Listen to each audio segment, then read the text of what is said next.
Hi there, my name's Gemma and I run a little company in Cardiff called Lark Design Make, and I'm here today because I'd like to show you how to make water bottle holders, or you could turn them into little wine carriers, anything that you like really.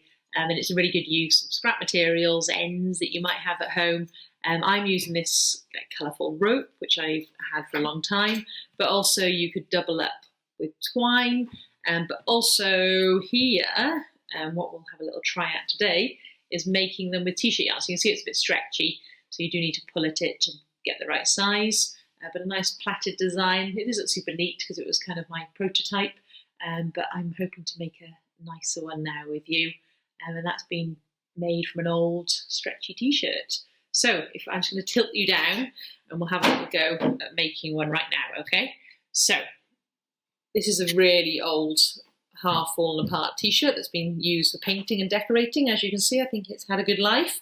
And then what I'm going to do is from the edge here, I'm going to fold it in once, making sure it's really flat, and twice. What I don't want to do is go all the way to the edge, okay? I need to leave a small space there at the end. So if you look at it front view, then you can see the t-shirt's folded over twice, and then this little bit of the seam has been left to do nothing. Now, if you like everything to be super accurate, you may want to take a pencil or a chalk marker and draw straight lines about 1.5 centimetres all the way along here. I'm a little bit of a risk taker, so I'm just going to go for it. But I am using good quality fabric scissors, and I would recommend that because it is quite a lot of layers of fabric I'm cutting through to do this. So if you didn't have such good scissors, you could just fold it twice, but you still need to keep to this rule that you don't cut through that section there. So that's all I'm doing, is I'm going from the bottom to the top, and I'm stopping short of the end. I must go through this fold here, but not to the final fold. So I've got to go quite slowly at the end just to make sure. So I'll just do 3 or 4 for now, and then I can do the rest afterwards. And then I'm going to show you how I turn this into t-shirt yarn.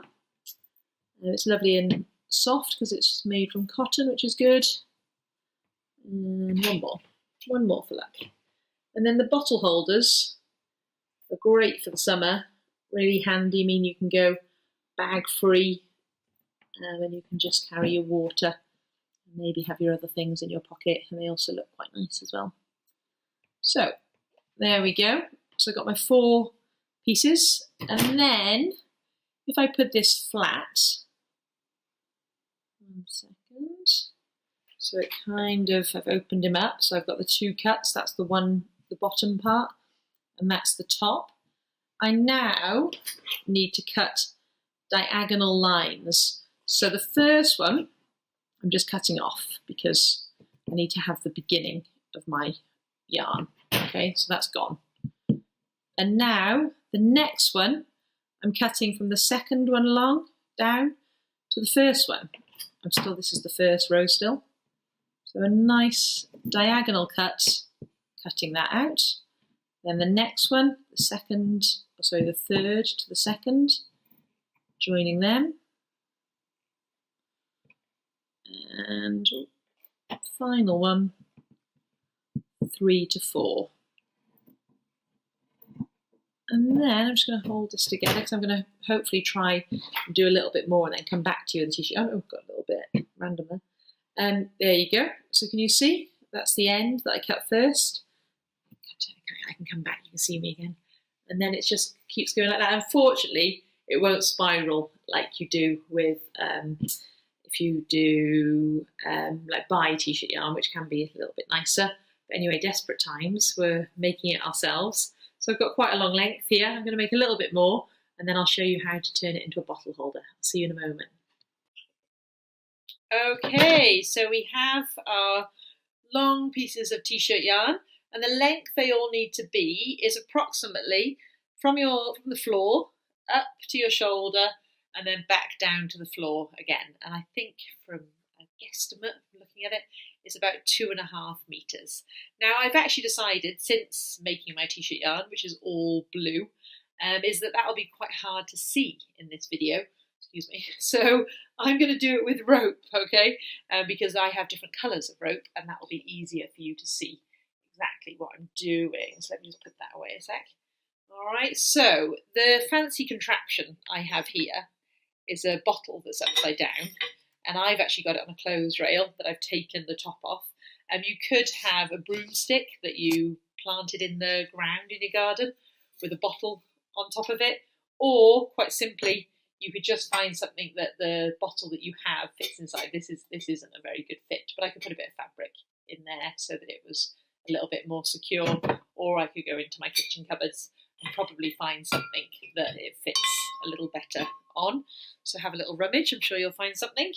And then each of your 2.5 metre lengths of rope or string or doubled up twine, remember single twine wouldn't be that good, it would need to be a double length, double thickness. And it's going to be laid over the top of your bottle, and you need to do north to south, west to east, and then the quarter lines like a cake in between us. I'll show you what that looks like now, just hold it gently. So it's like that. All right, so all the divisions there. So pop that on. Now obviously if you, like me, live alone, then that's quite hard to hold. So I'm just going to quickly, I'm going to, in a moment, I'm about to knot the bottom one, the one I put down first. So in my case, that was the mustard one. So I'm just going to quickly tape down the other 3 so that I don't have them all fall off whilst I'm doing that, because that can be quite frustrating. But if you've got someone else in the house with you, they can just pop their finger there whilst you do that knot. So this is a little trick to make sure you don't get all frustrated when they move and then the lengths are all different. So taking your first one that you did and then just doing simple knot over the top of them all, which basically means they're not going to go anywhere. So just doing that nice and tight. So again, I'll just show you one. So all I did there is I taped those 3 down, and I taped those 3 just so that I could do that knot, which was the first one I put down over the middle there. And I feel now that they're nice and secure. So unfortunately that tape isn't really needed anymore. Although what I sometimes do is pop that tape across the body of the work there, across the knot, because it is also a little bit annoying if it jiggles about a bit, so it's not totally wasted. So I'll use that other bit of tape as well.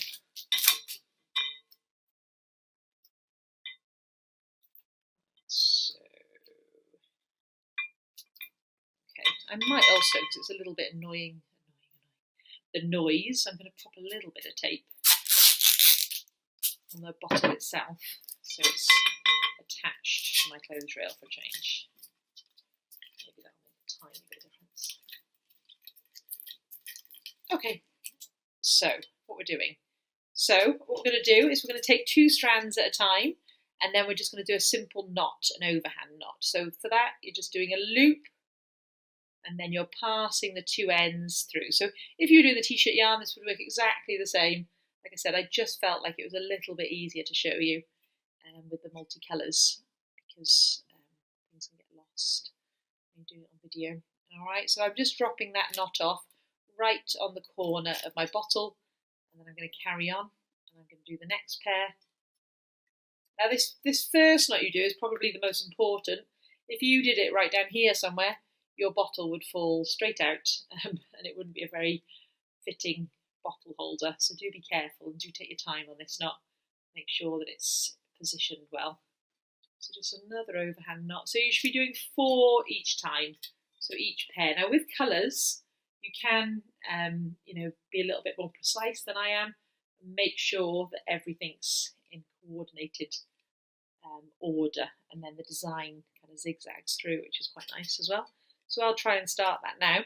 So I'm going to take a blue and a yellow, and I'm going to do exactly the same. So an overhand knot, so a loop, grab the loop, and then pass the ends through.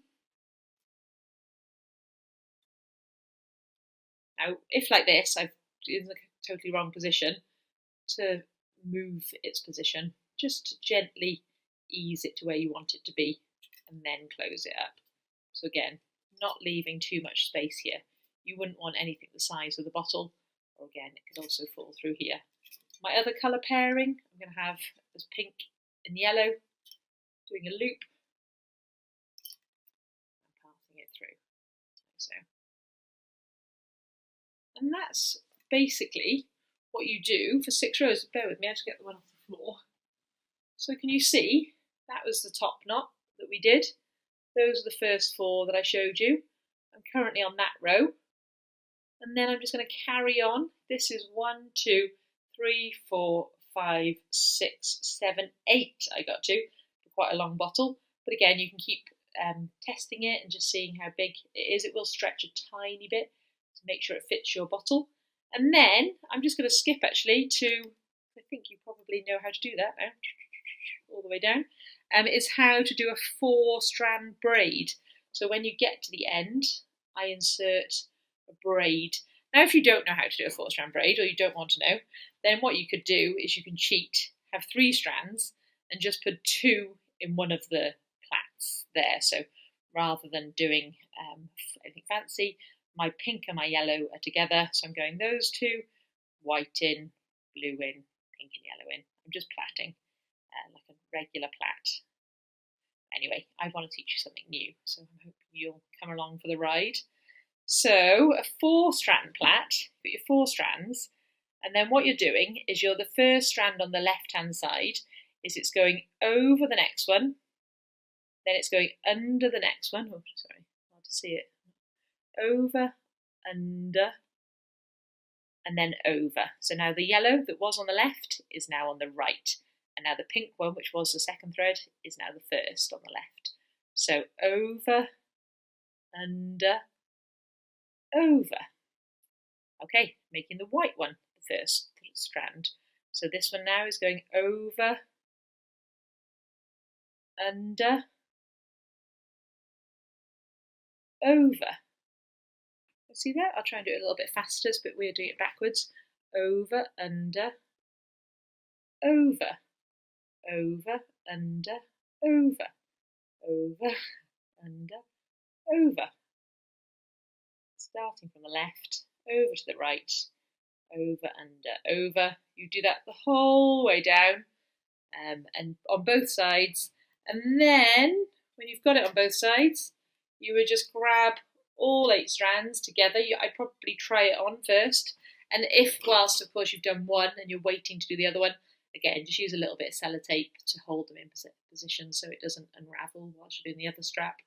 Take your 8 strands that are all nice and plaited, do an overhand knot to finish it off, pop all the threads through like so, and then you can snip it off wherever you think that it looks nice. Sometimes a little tail looks nice, sometimes a longer one, depending on what you want to do. You could add some beads or decoration to that.